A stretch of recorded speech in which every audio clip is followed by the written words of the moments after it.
千古一帝秦始皇去世后是怎么埋葬的？他历时39年，动用70多万人修建的陵墓到底是什么样？本期视频，我们就一起走进秦始皇陵及秦始皇兵马俑。公元前247年，13岁的嬴政登基称帝。在这一年，他的陵墓就开始动工修建了，一直修到他去世也没有修完。胡亥继位后，又修建了1年多，才基本完工。整个工程历时39年，动用劳工最多时达到70多万，由李斯主持，少府令章邯监工。秦始皇陵的南面依靠骊山，北面与渭水相邻，东侧有一道人工改造的鱼池水。鱼池水发源于骊山东北，本来是由南向北流淌的，后来在修建秦始皇陵时，在西南侧修筑了东西长1000余米的大坝，将鱼池水改为西北流向，从秦始皇陵的东北绕过。据水经注记载，在鱼池水的西南方还有一条温泉水流过，这样就形成了秦始皇陵依山环水的地理特征。陵园的整体是仿照都城咸阳的布局建造的，由2个狭长的长方形城垣构成，呈回字形，城垣的遗址都还在。外城的周长是6210米，四面各有门址1处。内城的周长是3840米，北墙有2个门，其余墙面各有1个门，城墙高约8到10米。内城的中部有一道东西走向的夹墙，将内城分为南北2个部分，在南半部有一个封土堆，封土状呈覆斗形，底部近似于方形。经过2000多年的自然侵蚀和人为破坏，现存的封土比原来缩小了很多。现在封土的底部面积约为12万平方米，高87米。封土的下面就是地宫，是放置棺椁和随葬器物的地方，也是秦皇陵建筑的核心所在。据《史记》记载，地宫的顶部有模拟日月星辰的装饰，地面是按照山川地形进行构造的，用水银模拟出江河湖海。整个地宫就是一个缩小版的真实世界，使秦始皇驾崩后也能以另一种方式统治着他亲手建立的大秦帝国。那么地宫有没有被盗或被破坏呢？根据现代技术的探测，地宫里并没有进水，也没有坍塌。靠近地宫的区域也没有盗洞，只在距离较远的甬道处发现了2个9米深的盗洞。因此可以证明秦始皇陵的地宫还是完好的，并没有遭到破坏。而秦始皇陵之所以一直没有挖掘，最主要的原因是依靠现在的技术，还无法保证挖掘地宫后墓葬内的珍贵文物不被破坏。1974年，当地农民在打井的时候，偶然间发现了陵园东侧1500米处的兵马俑坑。兵马俑一经面世就震撼了世界，被评为世界第8大奇迹。然而，兵马俑坑只不过是秦始皇陵400多个陪葬坑中的一小部分。兵马俑目前已经发掘的是3个坑，成品自行排列，总面积2万多平方米，有陶俑和陶马共8000余件，战车130多辆，青铜兵器4万多件。所有兵马俑都是依照真人和真马制作而成的，其中武士俑身高1.8米，马俑高1.5米，长2米。难得的是，所有兵马俑都是千人千面，形象、表情、服饰以及发型等都是各不相同，各具美感，每一个都是独一无二的。我们现在所看到的兵马俑都是灰色的，其实刚出土的时候都是色彩鲜艳的，只是由于发掘时没有先进的保护手段，才导致兵马俑在出土后很快就被氧化，颜色全部脱落。现在发掘的除了兵马俑，还有百戏俑。百戏俑也是和兵马俑一样，都是1:1等身的写实陶俑，最高的达到1.97米。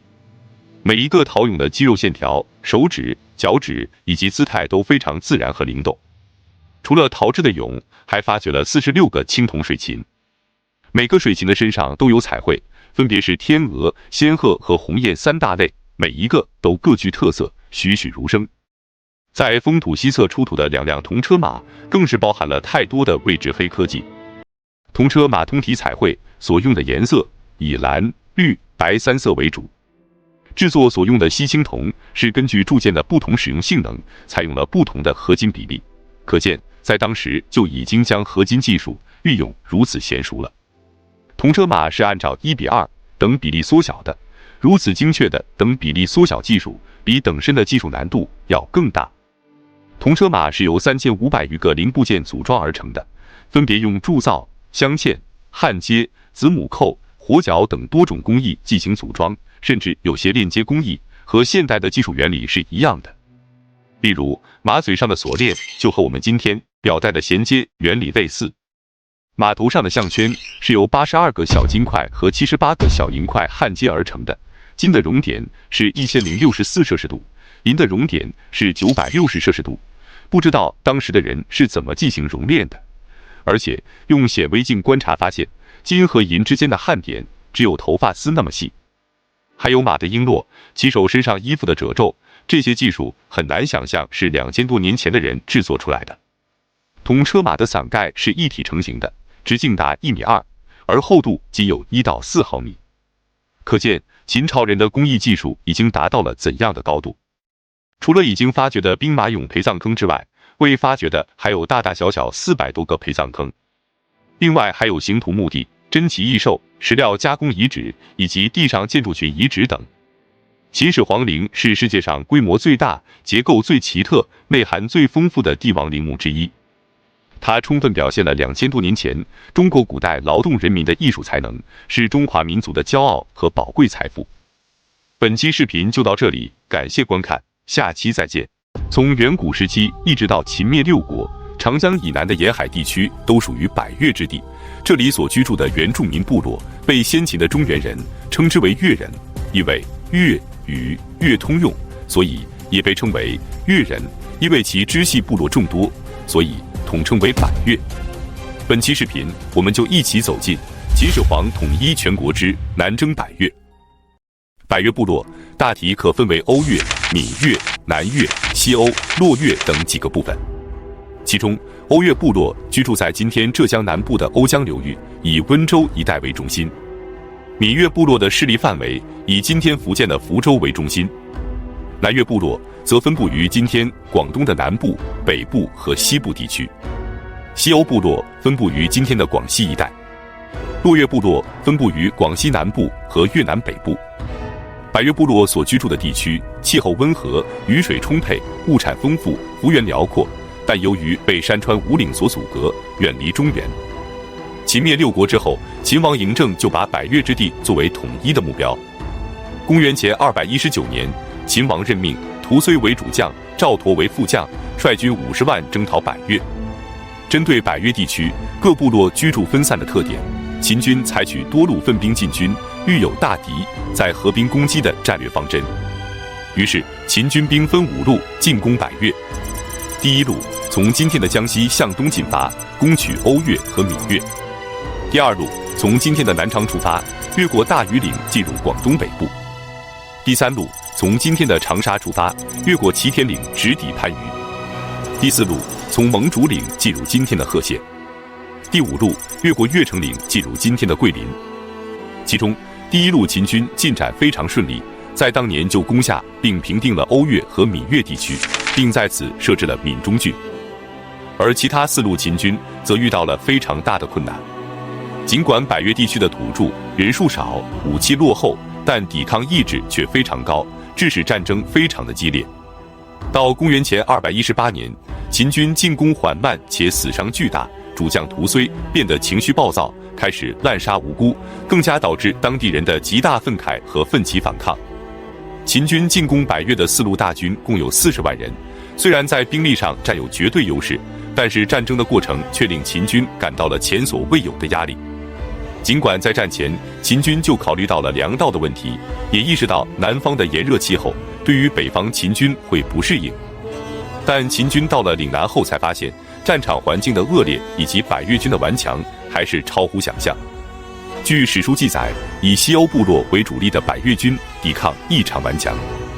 欧洛军在首领义豫宋的率领下，与秦军进行了凶悍惨烈的激战，致使秦军节节受挫，损兵折将。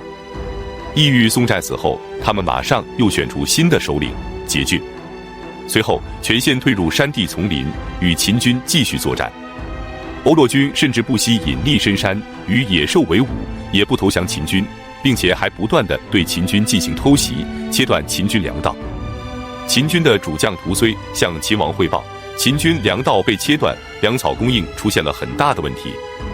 于是秦王下令征调大量民工开凿灵渠，这样就可以使长江上的船只从湘江进入灵渠，再入漓江，然后从桂江南下，可以从西江东行抵达番禺，或者从浔江西行而抵布山和临潼，使水道纵横的岭南无所不通，确保了秦军的粮草运输。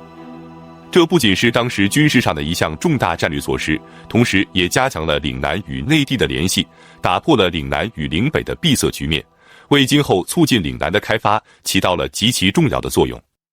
公元前218年，欧洛军在新首领桀俊的率领下，对秦军发起反攻，秦军大败。据《淮南子》记载，秦兵俘尸流血达数十万。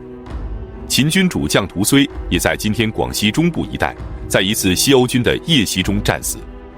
此时40万的秦军伤亡已经接近30万，剩余的10多万秦军全部退守到广西东部边界。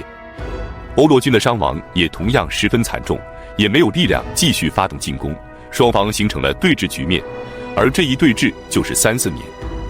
公元前214年，灵渠粮道已全面开通，后勤补给有了保障。